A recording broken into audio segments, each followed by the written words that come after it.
This is the Action Movie Guys podcast, bringing you action movie reviews from across the decades, plus box office numbers and insight like never before. And now, your hosts of the Action Movie Guys podcast, Alex and Nate. Welcome, everyone, to a brand new episode of the Action Movie Guys podcast, episode 313. We're starting a brand new franchise. We're going into the Men in Black, baby. We're starting off with the first Men in Black from 1997. I'm your host, Ash Figueroa. My co-host is Nate from Netflix Reviews. All right, Nate, introduce our special guest. Yeah, well, you know what? He's not going to get as grand of an introduction as last time because he's already been here before. So as he's no longer a first-time guest, he's he's actually our second returning guest because Jay's been here twice. Scott is back. He did X-Men and Wanted. So if you're not familiar with Scott and you want to know about him, go back and listen to those two episodes and then come back to this one and listen. Scott, go ahead and tell everybody hello and where they can find you online. Hello. I do not do YouTube. I am only on Instagram. So I am jajokers_movies. So you can find me on there, do little reviews, some hauls. Yeah, just hanging out on there. Reviews and hauls. All So right. you won't find him on YouTube, but you can hear him on this channel because he's all signed up for 11 more episodes down the line. You're going to be hearing a lot of Scott. He's exclusively on the Action Movie Guys podcast. That's the only time you see him anywhere. He's a mercenary. Just for these podcasts and leagues. That's For hire. Yeah. For hire. All right, so look, with that said, let's get into some financials for Men in Black from 1997. Now, oh, guys. Big hit. Guys. This was what you call a shocker. $90 million budget, okay, which you can see it. Worldwide gross of $589 million for the first film. I mean, this thing laid the foundation to I don't know what to say. It came out in July 2nd, 1997. This was a surprise hit, and it had #1 song, I believe, of the summer with Will Smith's Men in Black theme song. Oh, yeah. Everyone knows that. Oh, yeah. So with that, Nate, are you surprised with these numbers? No, I remember when this came out. I remember when this came out back in 97. So, because I was a kid, and this was a summer movie, and it was a big summer hit. That song was everywhere on the radio all the time. So when you said that number, I cannot say I was surprised. I was very unsurprised because Will Smith, and people who are listening, if we have any younger people, let's say in their 20s, you may not remember this, but Will Smith used to be the king of the summer box office. Okay. Like every movie he came out with was 300+ million, usually. Independence Day, this one, a whole bunch of others. So no, not surprised at all with those numbers. Yep. Not surprised at all. Wow, Wow West, same director as this movie, by the way. Yeah, Yeah, Enemy of the no song for State. that. Enemy of the State, Hancock, I, Robot, I Am Legend. Well, I Am Legend was December, but most of those other ones were big summer, huge box office hits. Yeah, no, I agree. Scott, what do you think? Oh, yeah, definitely. It kicked in the door for this franchise. It was, and everything. Yeah, it's a big hit. All right, Nate, what did the Rotten Tomato scores for this film? What did it come in? What did it come in at? So hold on 1 second, because you said it was 500 million, right? 589. 589. I'm just curious to see What, what that inflation? is. Yeah. Oh, Like a boy. billion plus? $1.1 billion this movie would have made if it came out now. So just to get you guys an idea, 1.1 billion. These Rotten Tomato scores, if those box office numbers didn't surprise you, then these Rotten Tomato scores are also not going to surprise you. This has a 91% critic score and an 80% audience score. So it is well liked by both critics and fans alike. That I said is not for like horrible. Surprise. I'm saying it as a shocker because the critics, this movie, I can't see the critics going, yeah, this is a 91. It's a little weird. Be like, they give this. Yeah. It is a weird. I thought these would be reversed. I thought the audience score was going to be higher than the critics. I thought they would both be high, but I thought the audience would be higher. I'm a little surprised that the critics is higher, even though they are close. Yeah. All right, let's get right into it. Lead character, Tommy Lee Jones. J.K.? Which one? Both? We're just going to, it's got to be both. J.K. Yeah, I did no, them both. as both. Yeah, so. J and K. They're both the J.K., leads, Tommy really. Lee Jones, Will Smith. Take it away, Scott. Okay, so for the heroes, now I was on the edge with this, but then I was like, it's Men in Black. I mean, it's a big household name, so I gave him a 5 because the chemistry between them is just hilarious. Freaking Tommy Lee Jones. I mean, I picked up on more stuff watching this now than I did because I had this on VHS when I was a kid. So watching it now, I got a lot more. And just like the names they were messing with him, like he's like, when they first go to the lady's house, like, this is Mr. Black. And he's like, what? And they go to Next the time he's like, mortuary. "Mr. He's White." like, yeah, he's like, I'm Mr. White. And he's like, what? So yeah, it was a good odd matching of the two for an instant classic. So I gave it a 5. All right, Nate. Well, I don't know. I think the Men in Black are gonna come after me on this review. I gave him a 4. I know I thought that maybe you thought I was gonna go lower, but a 4. But I'll tell you why.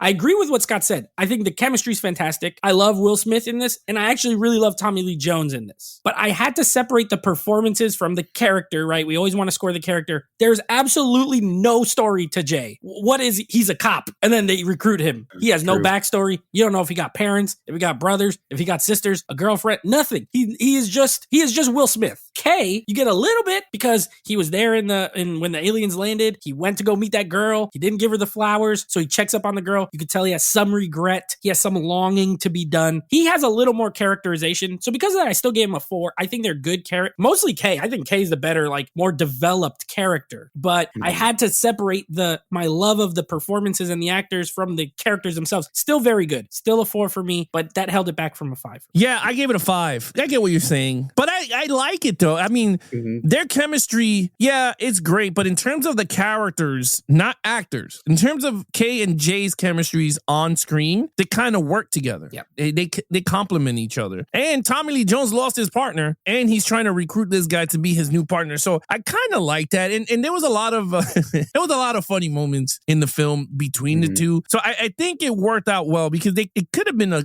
cut and dry, Tommy Lee Jones taking the spotlight from Will Smith because he is the bigger actor right now between the two. So, but he didn't. They just had the equal shine in this film, and I liked it. I thought they worked I think they worked well, especially the ending when he told them to zap him with the neutralizer or whatever the hell it was.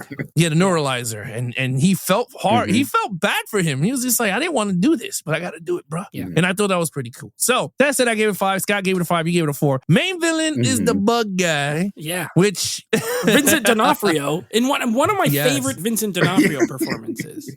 Yeah, his name is Edgar. Yeah, so that's the bad guy. His name is Edgar. All right, take it, Nate. Yeah. Listen, this is gonna be the same as the last one. I gave him a 4, but the performance is a 10. I love Vincent D'Onofrio in this movie. His makeup is incredible. He doesn't even look like Vincent D'Onofrio most of the time. The way he's turning his face and talk like this, I'm gonna give it a shot of water. Like, it's so funny to me when he's driving, like all his mannerisms. Most of my laughs, and this is from when I was younger, even to now, is from Edgar. I think he's so funny. Character-wise, again, he's a bug. He's a space bug who puts on a human skin and he's here to get a galaxy. Like, there's not a lot to it for me to give it a 5 as a villain. He's formidable. He causes some problems, but he eats a couple people. He puts that one guy, David Cross, up on the up on the ceiling in the goo. But a 4. But if we were scoring performance, 11 actually, because D'Onofrio's he's hilarious in this. All right, now for the bug, gave him a 3. Now I gave him a 3 for good. You went lower than me. I gave him a 3 for good. I mean, the like you were saying, the makeup looks amazing. So that's a point right there. His performance is amazing. But then when I come down to it, you don't see very much of him through the movie. I mean, you see stuff that he does, but he's not like going around killing people all the time and stuff like that. Like, he's just on one little mission, and then he gets also a 3 because at the end of the movie, he gives him a fight, but I mean, all he has to do is get swallowed, and then he shoots him apart with his ray gun, and that's it. So I gave him a 3 for good. So all right, fair. All right, well, I'm gonna give him a 4. I was gonna lean with the 5, but I think a 4 works very well for the character. Yeah, I mean, he almost started the war with Earth. By taking the galaxy. Earth was about to get blown up if they didn't give up the galaxy. But no, I did like him. I thought he was really cool, and I thought the scene that he kills the guys and he's walking down the street and he goes, he puts his hand out like, there's nothing to see here. Yeah, I thought that was funny when he's in the morgue and David Cross is hitting the flies. It's like, please don't do that. And I think, and the fun part about that character, I think, is the beginning of the movie. He is such a dick to his wife. He was like, you don't listen to nobody. The only thing that works around here is my truck. And the truck crashes the thing. He gets eaten. So funny. And all of a sudden he comes home and he's just like, do you want something to drink? And he just looks all fucked up. His face is on one side. And I thought it was funny. He's like, sugar and water. I wasn't She retrieving said, the water. Edgar, your skin is hanging off your bones.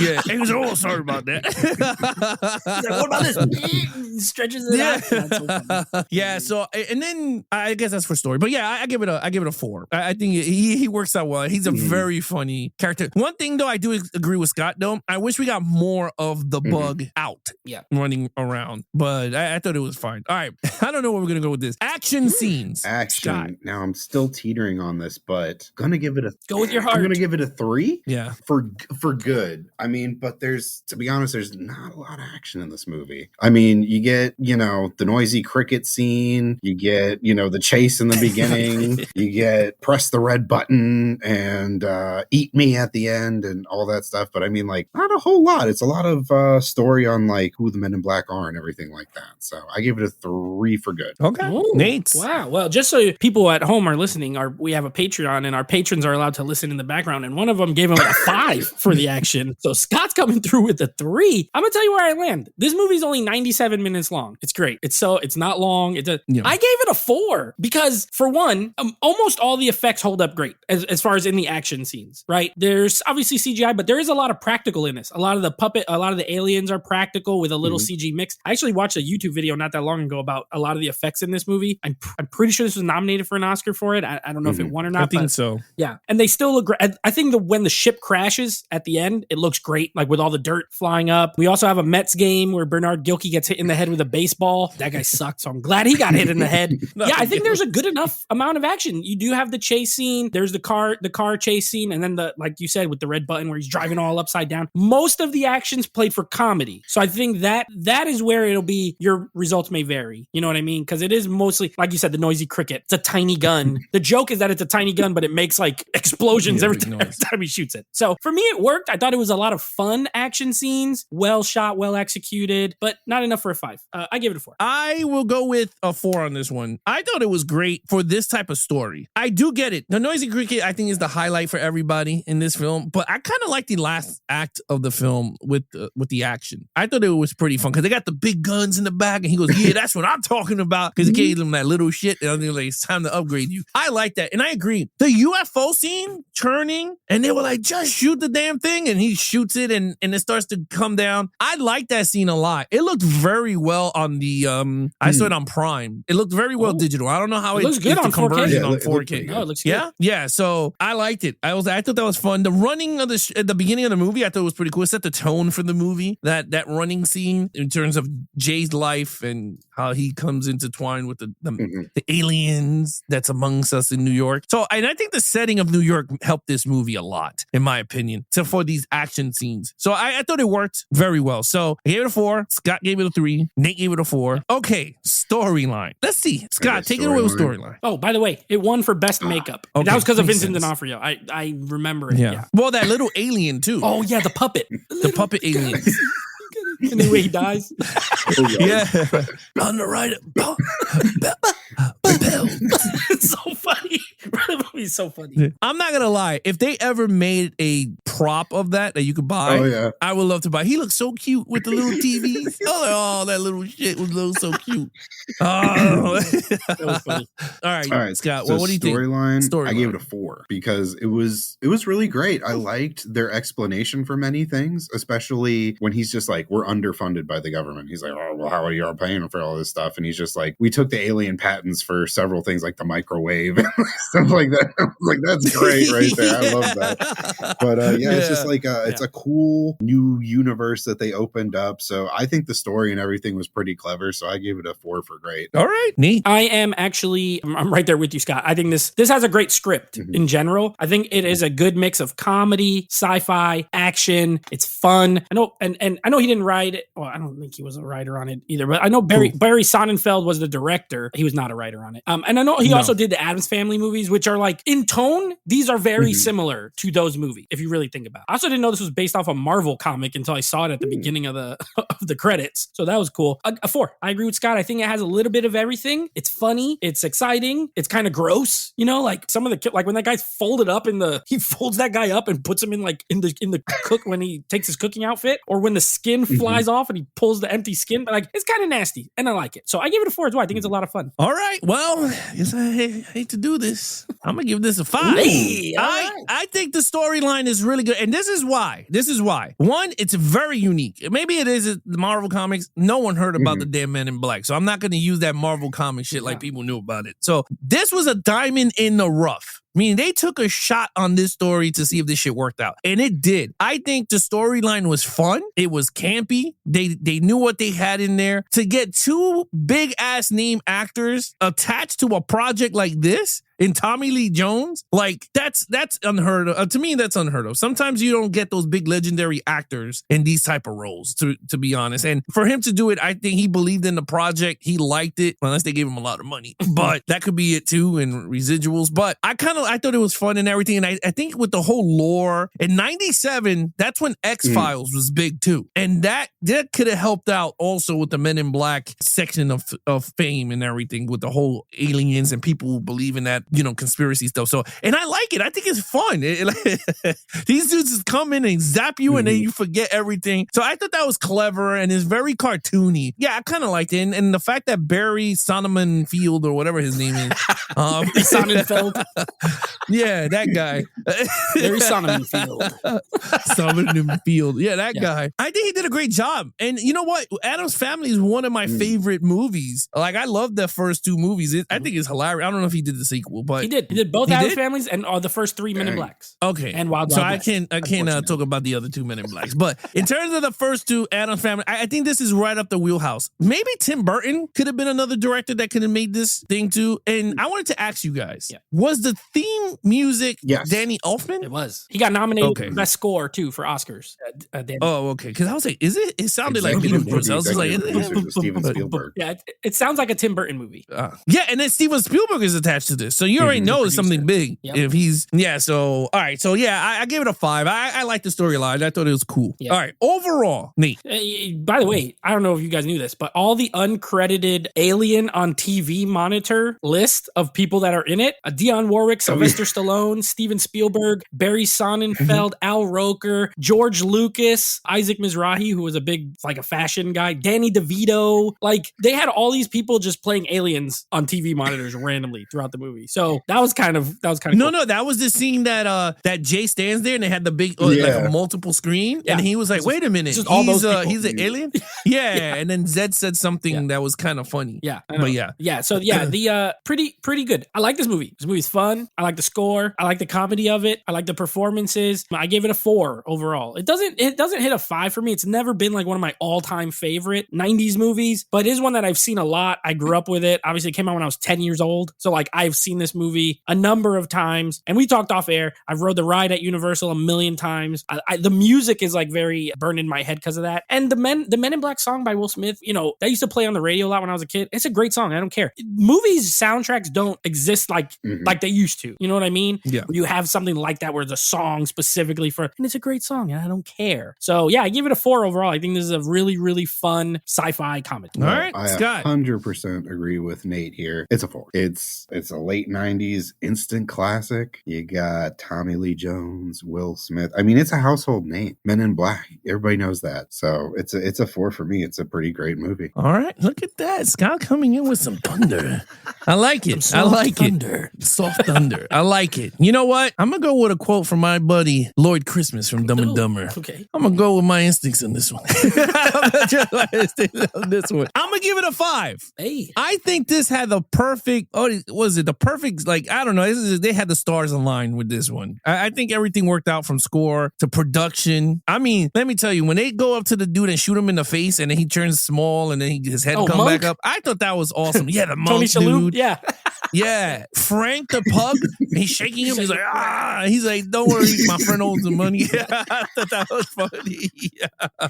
So, like, I don't know. Like, I think everything worked out so well with this movie, and I liked it. The only thing I would say is, what happened to that chick? Why didn't she even return to the other room? She wanted more money. We're gonna have to get in. There's no way. Linda Fiorentino. Wasn't even that famous. I don't know what happened, but she's not in the second one, from what I remember. We're gonna look it up for you guys. Yeah. We'll look it up for you guys. Why she did not return for the sequel? Out. She was kind of hot. Yeah. Damn, girl. Yeah. So anyway. Oh yeah. Oh, that was funny.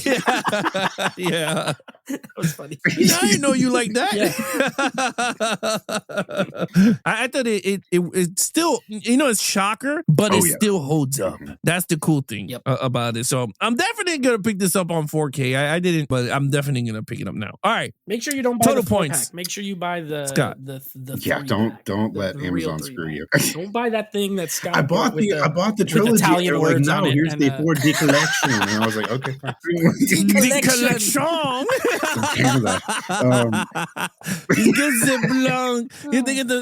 Get the Men in Black. And you know what's the worst part about the one he bought? That it puts Chris Hemsworth and Tessa Thompson on the top instead of the bottom. This? Like, what the heck Tommy is that? Okay, so total points for me is a 19 out of 25. It's a great movie.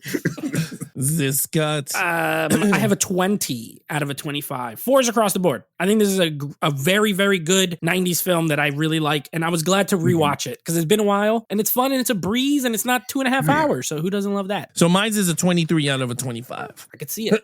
I think this is a classic and I still think it holds up. I was laughing. It did not look old. It looked, I mean, you guys said it looked great in 4K, so I could believe it. And all the scenes and the jokes all still hold up. And I felt kind of bad when Tommy Lee Jones, he was like, I can't do this no more. I was looking for my replacement, not my partner. Yeah, I was just like, man. I felt bad. So I was like, you know what? But I kind of love the beginning too with him talking Spanish. Oh yeah. Andale. He starts talking all that crap and the dude just yeah. He's just nodding. Yeah. So I thought that was, to me that's great. And then the cool part is for those Supernatural fans out there, that sheriff is the demon from Supernatural season 1. The yellow eye. If you ever see Supernatural, he's yellow eye. That guy. Scott, you should know you brought the damn $200 set. In a while. It's up there, though. Oh, there you go. Gotta crack it open. There you go. Anyway, all right, there you have it. Nate, what is coming up next on Zip Podcast? All right, so coming up in the collection, we are continuing with the month of Bayhem. Echoes. That was the echo effect. We will be continuing Michael Bay month with 13 Hours, starring Jim from The Office. And then next week, we continue on. Oh, and Scott will be there for that episode. We will be joined again by Scott. And then next week, we will start with Men in Black 2. So 2002, 5 years after this one. I'll be honest, I've only seen 2, 3, and 4 one time each. So this will be pretty much a first time watch because I haven't seen it in 21 years. So yeah, we will do some Men in Black 2. Well, I've seen them once also, except I never seen the 4th one. I refuse to see it, but now I got to watch it. That'll be a first time watch for you. First time these are all watch is second time for me from here on out. Yeah, the first one, 30 times, these one. All right. This is Scott, you too? You watched all the others? The second one I also owned on VHS back in the day, so I've seen that a few times. I watched the third one time, and then I've never seen the fourth one. Oh, so the funny thing is, I saw the other 3 all in the theater, and that was it. I saw part 2 in the theater, part 3 in the theater, part 4 in the theater, and then never watched it again. Wow. All right, guys, there you have it. You guys want to follow us in our social media accounts? Please follow Nate over on Instagram. He goes live every other Monday when we're not on live, over at his Instagram account, at Netflix Reviews. Him and his friends that he does the podcast, or used to do the podcast with, they rejoined forces again to do Instagram movie reviews now. Every other Monday at 9 p.m. Eastern at Netflix Reviews, or check out their old podcast, Netflix Movie Reviews, where you can check out their old reviews on films that maybe you like and you want to check it out. Other than that, Action Movie Guys, you guys can head over to Instagram at Geeks and Flicks, the website www.geeksandflicks.com, which I got to start updating that too. I got so much. You got some weeks off coming up. Yeah, everything will be up there. And then merch. Everybody's been asking me for merch. Merch will be coming up. Like I said, I promise I should have it up soon. But other than that, you can follow Scott over on Instagram, Joe Joker. Movies. Movies. There you go. See, I'm getting that. At least I didn't say Joe Joker. Joe Joker's movies. I didn't say Joe Joker. Joe Joker movies on Instagram. Other than that, we listen to each other and geek out.